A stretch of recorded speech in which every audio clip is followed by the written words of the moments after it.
na so be Christianity no hu asem say beba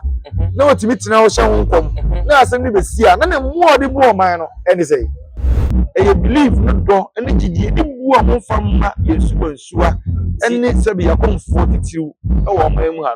ene niam bu ha yenso so no yetimi fa yam enwuram na na mo so omo be yensanchene a omo de omo ye adwuma wo nhwerum de omo ni problem o yesu so no be ba ntie sate wo soro a na abase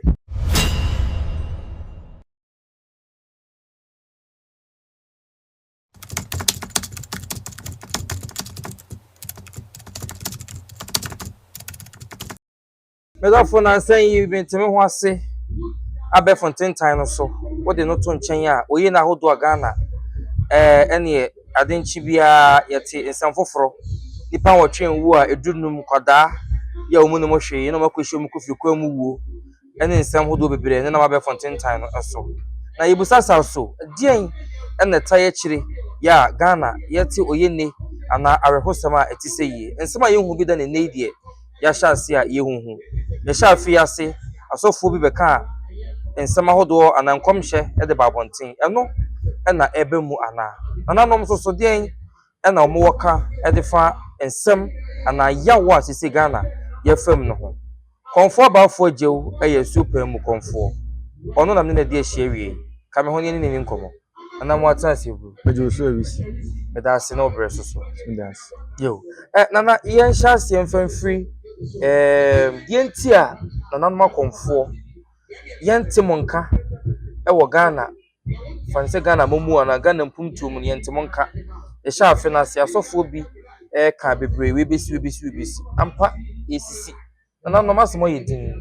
ye na techiri yo kakra metima kan ne se awon se agro no se agro no yamfiri mu a na se sa wontwene ene wodunnu se wokokombia aya na wankasa wo kokura wani nji fi se yamfrew sa na o ma Ghana ha ye wo no especially Ghana Independent Day 6 March krampo no se omo ya konfo krampo no sebe yensan frɛ okay na Ghana ha ye wo no wo msi nyina ete ha me se me pompa ye bia pompa ye sra hoden kwa koso de ma Ghana ni bia nenso no on sa ade no ewo bi bi okwasem yen nananom eyensuwo ne abosoma atwa oman wahia no omo ne kura oman ya sebe eti blame kwa me kuma preso be pom ne okay nei no akoya se omo na evil omo na akoya abonsamfo bi akonfo ye ne abonsamfo ne nam yesuma abonsam nti no se revelation bi ba anase bi posi na wo beka ye be plot se bia wo konfo no kwa na wahyehe na wo de ba because obi ye konfo fie na amana esie beka se konfo na atu adu ana konfo na de sansem aba me mabusuafo ekwan amode me fa so di mani ebre akom ka me ma me kotu free babie ni kwetena abo firim mankasa me di hwetwe di ampo ni asase ya se me na nasuma ya ka me na mabusuafo apam me se me fa ma asem nko no ho 8 years ena suma ndija ashifio nyina fe no musu frɛ me kopim sabo so ni si fom so mo mfifio na mo fa me fie ma me ansa ne gani jae ko wi aso mo se me na maseti ja no obi a wo se me na beti maseti ja obi a meti abo fi maseti ja baba bie ni e be da ye nkoso ti nananom de omo ho na emom ye mfa ni die mo omo ti ne yehu de yehu ti mire mu no se bibi besi a nananom suwansuwa anananom aboso me wo Ghana ha omo wanuam ye nkotia no ani suwansuwa atwa ho ahia no se ya konfo be oha na wo ha ombeti mesi ya konfo be ya duonu so abehye nkom baako se nananom adaro ma de ese na eba na yesi ano kwan ya bopam atwene no se da be ya de kro no ensi ye kan akomhyefo a na ejina kuro ejina omaya na ye ya konfo ba ye nei no omo fa buo maye nti mu hu so amonka ti dem o da me ba omo fa buo maye eti no se ade bi ba besi mimi se wo TikTok a won se mitimi be kan nsem bi wo se e wo se Ghana ye di buo ma ye nsuo ye nya reverse day won se medical kasa asem na but me ye konfo bi a metie kura bi ase a me nakam a se minni achibifo minni obi obabua minti no mimi de meka no bi mfa okay na me de meka kura e papa no kura no menya se minni konfo bi so no we na hia ono so be gina ba bi ase bi dizem no we dia na wo ni hwe eno ya na obekom ye eti emma me motivation emma me encouragement say de mahur mahu na wase be pushing it out Okay. because asuom ka kye me say e wase omunya eda ye Ghana ha ye nsuo nyina ada ne ye sa ada ne to wo say ye de yi na nanom aye ye de prepare ye nsuom ye de hye omani munyam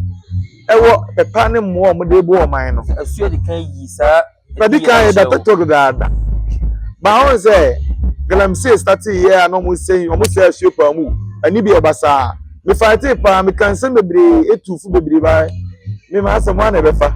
so eti no ade no nanam say eteti omo akoye say parliament asiwe na bia me konfo je okura me de excavator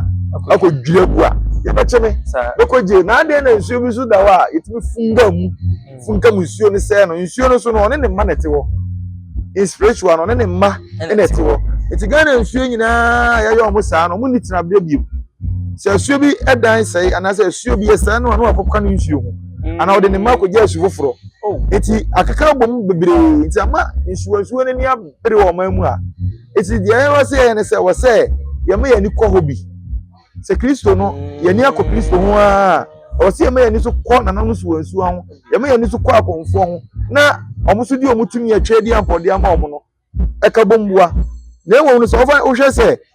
how many religious beliefs do you have in Ghana? There are most of are three religions. What and what? Traditional religion, Christian religion, and Islamic religion. And so no, you must say Ghana ha no religion send a dear Jumo Islam, the Christian, traditional, and kaho. And so nobody in the mobile kaho. So as you come revelation, you bet me who near see no kwanya, ya comfort, you bet me who say never near see no kwanya. Now so be a Christianity no who's say me say beba. Na otimi tina wo hye ho nkom na asem ni besi a na ne mo ode bo man no ene sei me ye konfo ba hu se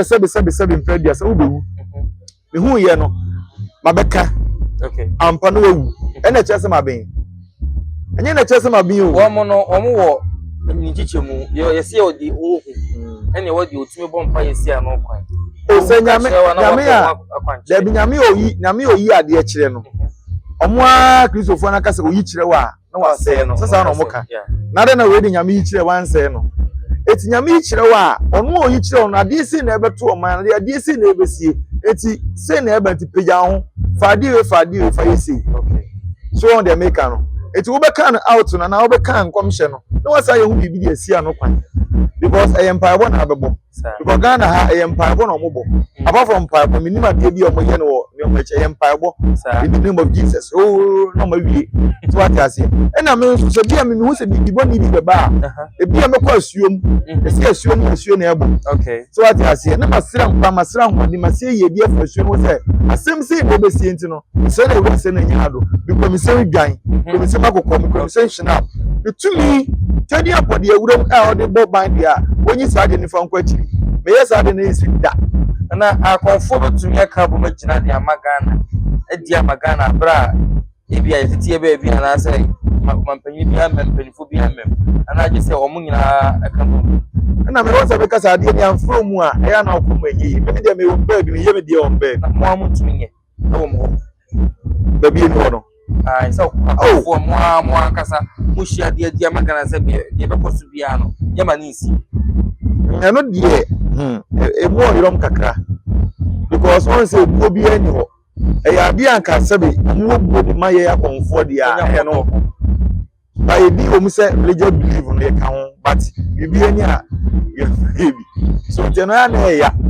so e ya isi anse bi a Ghana ma nyina ko hye ba bi a e be hu asofo nyina e be hu imam fa kese ba konfo de oni mo just what the force wa na wo pedi ewura ho pedi wom force eno kwa ko na yete ze wo ye konfo pe we ni na chase yin nyomani o ma chase yin nyomani style bi o ti as a konfo de ma ye ne se konfo ye evil wo ye devil wo ye enso no ye na mo hu ye sa no ye woni mo etimi hu si ano kwa ye hu na ye se si ano kwa ye ntwa se ye hu na be kan de obi so na ye o de make am they was your konfo ni o mo ti akonfo ni o bi on akọ ba bi akotu ni boso ọkọ akom na ewum jiche bebre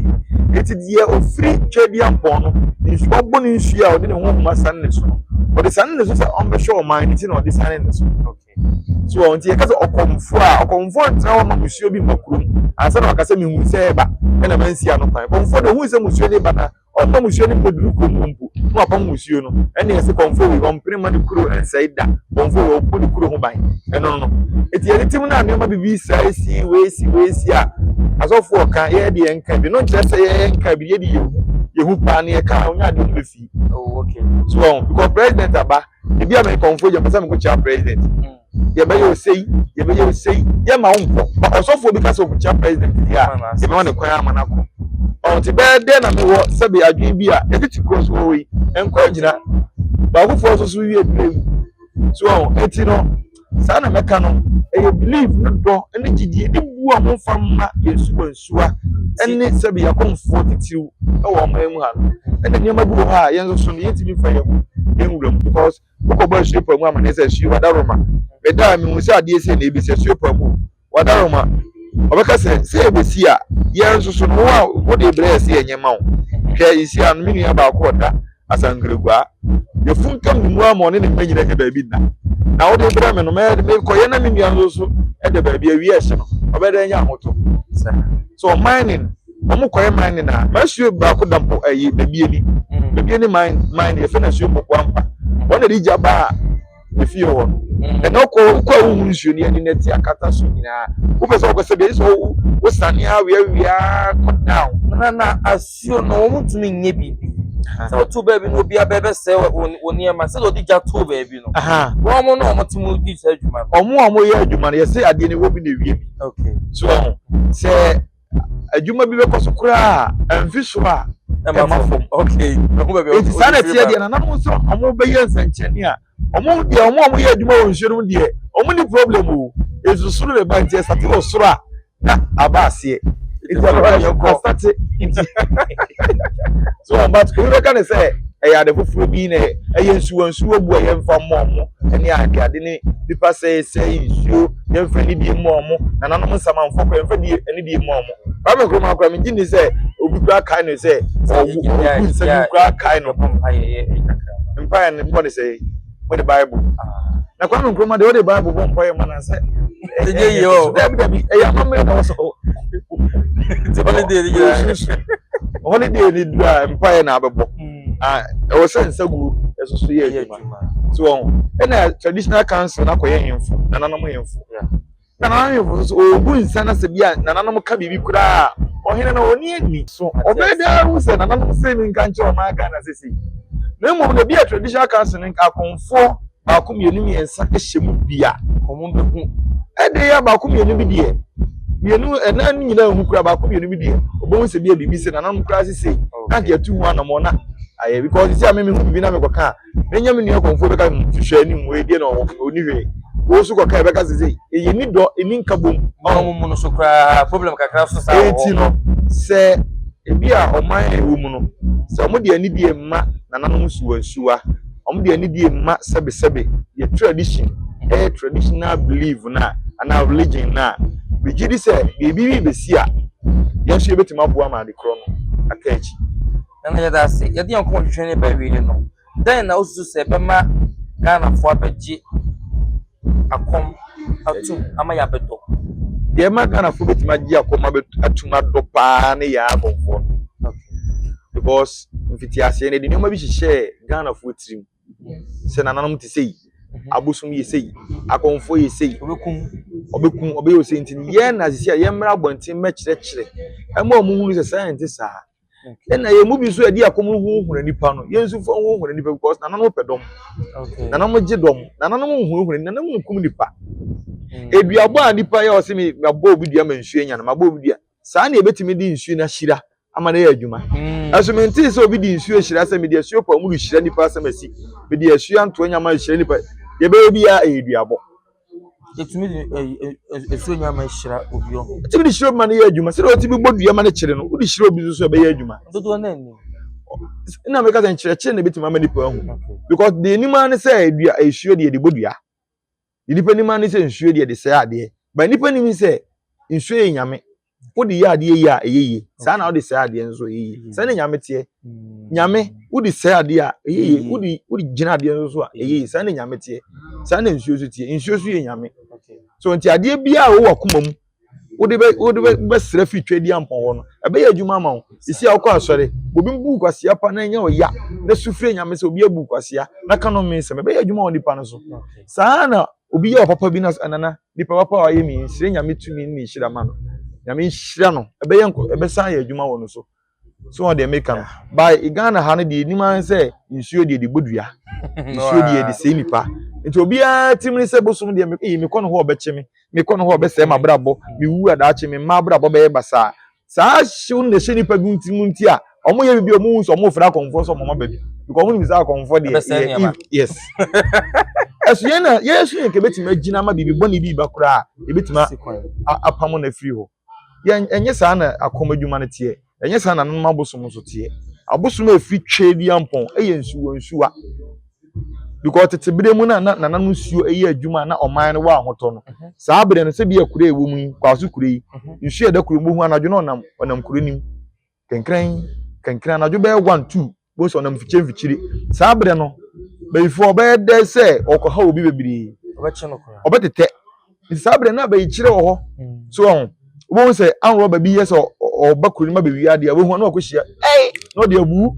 se wudifo bi yeso obakure no mu a nsuo no hu se wudifo oba na obegina kwana no tu bedu na be matinti bi gina ho unwane obedwane enne ye mu nsuo no omma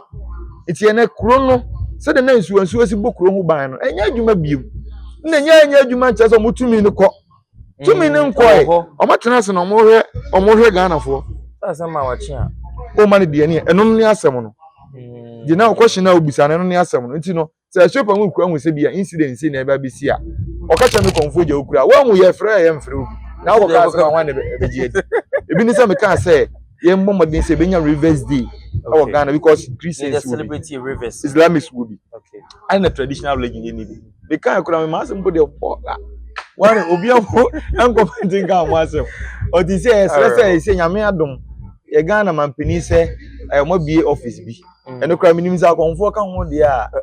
the office be omo so ma bie office maternity yes omo bie office bi se you are obenya bia revelation bia na bibi sa no akoka ho betima aba ho de abeto minim sa konfo ka ho de a oh so bia dia na mbaka ho aha nti bia nu ho na bia hu bibi a e betima afo etime me de me se me hu bibi de a mekọ me kan ya mfi ku a na jama ma betena ba bia adwene me ho ma betena makura ase ti efie susu a na yahwe se de be ya ni yiye ebeba ebi se konfo utina kuruma kuruni se ya utimbi nana fo che akwan to dwane dwumadi o ba bia ni abofrim na me wo ba bia ni Western of ba abofrim no masuo no asuo pa mu no ebre a asuo ni kan me no mawusuafo no ye se o ma mentena fie ho ene ma asuo pa mu ye se me betena abofrim na menya adwuma eti eche ya asuo ni peja no che ni tumi no o mu de fie na ma metisi am wo ba bia ni esa wo abofrim abofrim ye Asante region Atwumampo no area na ba bia ni so ye Western of eti enkai abofrim no enkai kuma asase ntimi hye na nankawe ne na na ohne ba kwa me kutu na asase so na meti na ba bia ni so me wo na oji aho ya oji bi ono so na asase so na eno so na meti ntimi wo Asante na msan wo se ene number na be boy efisi bia na me bankawe number ne de David me mfanto ya number ne de bankawe ni abeto a ubanka fi se eye da ya da bi wo ha eye abofrim ana social media platform bi na chese me search pa mu TV ana na najewu obo na najewu TikTok follow me na DM me but we dey menka me dey afutuo na me dey magana man say ye be say osofo okonfo amalamfo ye nyina ya si yesum nyankopon mo mo nyiyim because nyankopon ye discrimination onyame nyiyim se we ye konfo ntimi mpenasem we ye nkramoni ntimi mpenasem nyame do ya konfo eche de mo modwin se bi kura wonno ye nyame odo ye pa because me efia me we ayare a me sa edam a me sa ne o ma me ye kristofo nko a nkramofo nko na me bo mo no obi ba me fie nso a me enyi sika ode ba na me hwe me ye de metime de abo nipa no de bia na bosomfo ka se adwuma we ya me ye de wo sanka me kodi sofo na mbuso na sofo die no sika ni ma na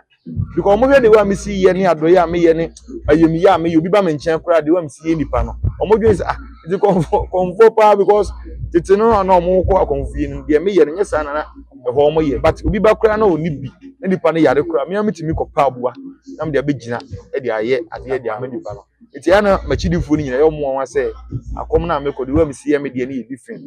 eti na me ko ba bia obi abese udi machi no so nti wo se akom na ye kom na anaasɛ mmoa na ye bua na som na ye so ye sum Nyankopɔn no momo ye mfa mpe film momo ye mfa mpe sika nko a ye de daachi ye ni hɔ a ɔman no ebegyina na yaka sɛ ɔsɔfo wi ende bɛboa Ghana ɔkonfo wi ende bɛboa Ghana malam wi ende bɛboa Ghana because ye nyina ye baako me hu sɔfo bi a me dim kotodwe esi fam no makoto no ɛno nkyɛ sɛ metumi a me wɔ no na maakoma mekom no me yɛketoa ana metumi asɛ eyebuo ene Nyankopɔn so na ni gibuo ho asuopamu ani gibuo ho ubu ade a na tumi no ɛyɛ kɛse saa na mahu no enti ɔsɔfo malam me hu ni bia na makoto so yɛ panyini so yɛ akora me yesa na metumi no ana masuo na ni gye osi me mu ade na me mu anipa menya adoye manipa enti de bia obohu me bia na ma yɛ fɛfɛɛfɛ me so me ni sika me ba ko nse me ni ka wo wa ka aka be na me ba ayi ka we ayi alachi 50 so ka me ba na nka yi VAT bi na me de na na jewu na e ba no so wo chance na bi ni so me ele wanya alache e stages e be duru ho me mprese menya kakraka be ne kakra nipa tse som na se eti akom na se open no eno me pɛ no chen bibi nipa tibeti ase isa akom kran sa na enti sa wo isa akom kran me de bia mo de mama nipa hu me go di akom no mama nipa hu si de sitie mama nipa hu ye pa ewum boni ewum papa ewum ye di ewum mama nipa hu okay because woman nipa hu a na oba wo nchen a onsu wo mama nipa hu wo ba obeche wo ye se obeche wo ye hu na nana de obeche wo we de obeche wo ye sa nipa emma wo nchen ana nipa e ba besom na ene bosom ache no echina bosom ache na obeba enti mumu ye nyina ye nkambum se ye Ghana fu edie osofu okonfu ye nye baako ne mfa mwa ye man na emu ye man pinimfo no nso mo amunye discrimination wo ye kristoni wo ye nkramuni wo bedi akunwa a hwe se esom na owo oman ni mu no be ye obi asade e de ama no se hanjewa ha bejo sa hanjewa ha bejo Asuopamu komfo nana bafo jewu na ene no atwetwe nkomo no fadwenche to no mobuo ne di mmrem Edmasa TV na wo hwe YouTube no Facebook Edmasa online na TikTok Edmasa Media and Edmasa TV edin di atesem hene kwaku eda ase na mobre kakram